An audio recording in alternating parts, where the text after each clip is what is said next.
Hello, I'm Sheldon Baker, Innovision Health Media Editor and host of Healthy Bytes. My guest today is Dr. Daniel Sindelar, Chief Innovation Officer and Principal of Refresh Life, and a clinical researcher in oral systemic health and longevity medicine, focusing on Alzheimer's and cardiovascular disease. Dr. Sindelar has worked alongside leading scientists and global experts researching, and this is a tough one, porphyromonas, gingivitis, inflammatory disease, Alzheimer's, metabolic health, and dentistry.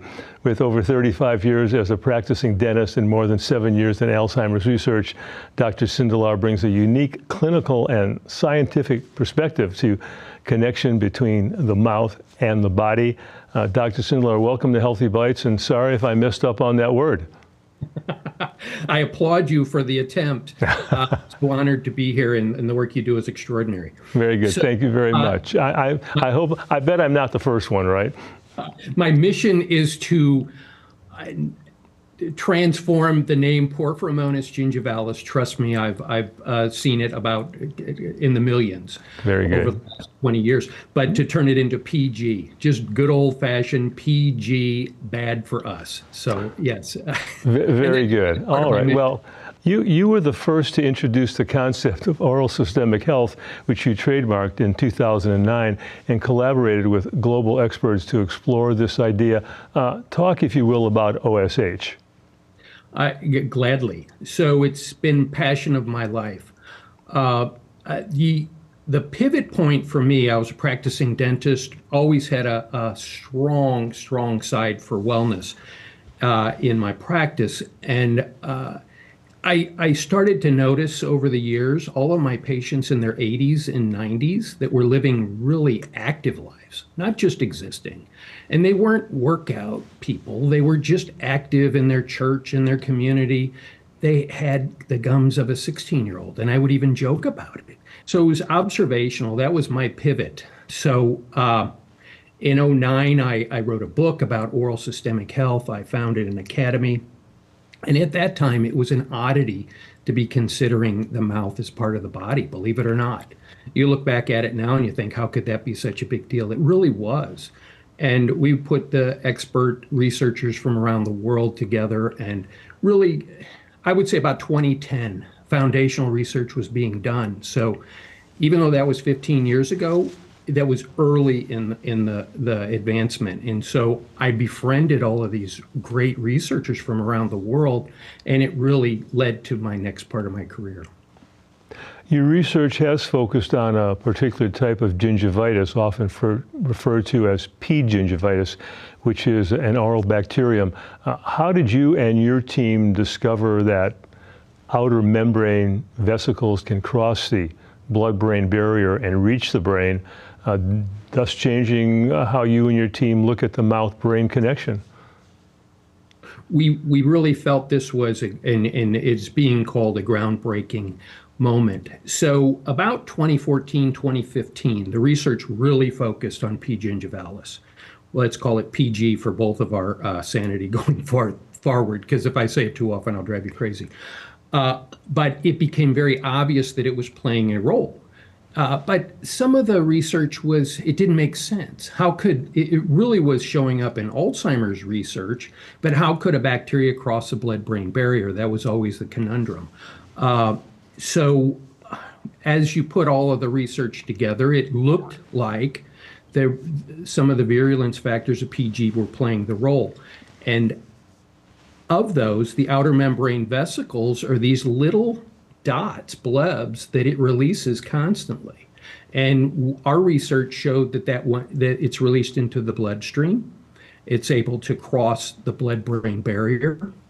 So we were able to use my team and my former team and I were able to do really extensive research on brain samples of Alzheimer's patients, and we found these fluoride in the mouth or in the brain samples of people that had passed of Alzheimer's. And we did matched samples, so we also were able to show they were in their gums, and they're also in the choroid plexus. So that was a big change that's still being pushed out into the research as we speak. And you still are doing this research. Is that correct? Is that what I understand you to say? We have groups across the country and across the world that are advancing this. It's, for a bacteria that most, and this is no disrespect, most dentists and most physicians aren't aware of PG. And yet there's over 10 to 11,000 papers on it that are stunning on the disease impact it has. And there's groups all over the world that are researching that along with my group of experts. What would you say it means for public health when an oral pathogen can influence diseases like Alzheimer's, heart disease, and even diabetes? So that's part of why I'm so excited about this, is talk about a simple solution to make a huge impact. And, a paper came out 2 months ago. PG is a public health crisis. You look at all of the diseases that this impacts. You look at what we found for Alzheimer's, and there's a whole, it's not just our research that shows it plays a role in Alzheimer's. And yet, how simple would it be? And this is what I see with it, is we're approaching PG the wrong way. You go, as a dentist, my former life, I would think, oh, just get your teeth cleaned a little more often, brush your teeth, floss your teeth, you're fine. No, PG is not eliminated by a dental cleaning and shows back up within a week. That's a huge problem in this world. We've got something that we're playing with fire and we don't have a solution to get rid of it. Flossing and brushing don't get rid of it. So it's going unnoticed in our system and still driving out these outer membrane vesicles. So from a dental standpoint, keep doing what you're doing. From an oral systemic standpoint, we have an opportunity to advance new, updated, next generation approaches to this. As you look back at your patients over the years when you were a practicing dentist and you saw they had issues, oral health issues, do you recall if many of them or any of them went on to have a bout of Alzheimer's or any other disease? I would love to walk back in time. What I know now, I could have done so much more for them. And I practiced for roughly 8 to 10 years as I was going through my oral systemic advancements. And so I was able to witness the folks, and I hate to say this, had no solutions, had attempts, but no solutions. And you can do a diagnostic to screen for PG. I did more of those than anybody in the country for a while there. And I would, life's complicated, disease is complicated. So a simple diagnostic and a simple get rid of a bacteria is not going to cure all diseases.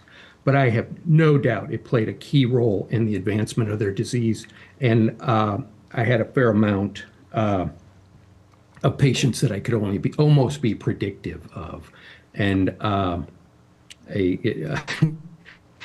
number of different things that drive you personally to keep your charge. I've heard you say that stopping disease has its source, and that source being in the mouth. What simple steps can people take today to protect their oral systemic health? So I had the luxury of being a dentist. I seem to try to add a lot to my resume. But practicing dentist, very successful career with the practice my dad was in, went ahead and started the oral systemic space, and then progressed to being a CEO of a biotech in pharma, advancing therapeutics and diagnostics for this bacteria. The approach there was, in pharma, God bless pharma for wonderfulness in trying to help us once we get sick. That's the deal. You don't want to get sick. But the more important deal is to keep from getting sick. and longevity and living a happy life and a full life and an active life. If you're in your 50s and 60s and starting to really struggle with inflammatory diseases, you're dealt a tough deal. So what I see right now is, without a doubt in my mind, what we do every day at home for our oral care, targeting specific problems that we know now that we didn't 5-10 years ago. Target PG, target the other bacteria that go along with it. Make sure we support a really healthy oral microbiome. All of those are important. But then when you get into the outside factors that affect it, PG is affected by every lifestyle trigger that we read about so much, all of the wellness points. Someone from a very famous wellness center told me a few years back he'd add oral health as the 5th pillar of wellness, except he didn't want to change his logo. But it's true, sleep impacts it. Vitamin D, low vitamin D causes PG to be very extra virulent. The one that in various nutritional and physical activity is also very important. But the one that really strikes me the most, and I'll become a beacon for this, is stress. And stress, unwanted stress. This project could be considered stressful, but it's my life. It's not unwanted stress. I love it. You understand. Everybody on this call will or that sees this will understand. But unwanted stress results in release of a lot of toxins in us. Cortisol is one of them. And I remember where I was when I saw this paper. It was in 2014. Cortisol is released out of the pocket around in large quantity. And guess what loves cortisol? PG. So it's like putting gasoline on a fire for PG. So unwanted stress is really a bad deal. So all of the things we hear about that we should be doing for our overall health also plays a role in our oral health and the reduction of this bacteria. How does your Refresh Life platform translate into your research and into practical tools or products for everyday prevention? So, as I mentioned before, most dentists and physicians haven't heard of PG. They definitely don't know it intimately. I'm embarrassed to say I do.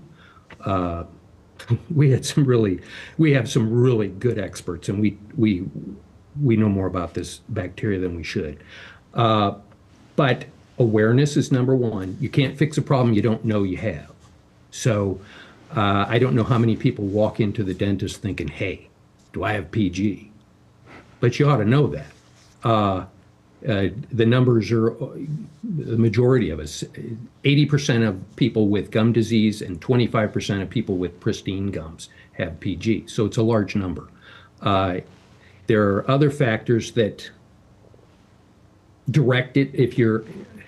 Different genetic factors will make you more likely to be affected by different disease states. But what I'm doing, Refresh Life, and please, this is not a pitch, but please feel free to go to refreshlife.com and sign up for our newsletter. This is something that I want to raise awareness about this space and share the research that we have, but then also I have formulated solutions for this. And again, I'm not here to pitch that, but there are advances being made that specifically target this. All good information. Dr. Sindelar, thank you very much for being here today to discuss your oral health research. And thank you for having me. Excellent. And thanks to all of you for watching Healthy Bites.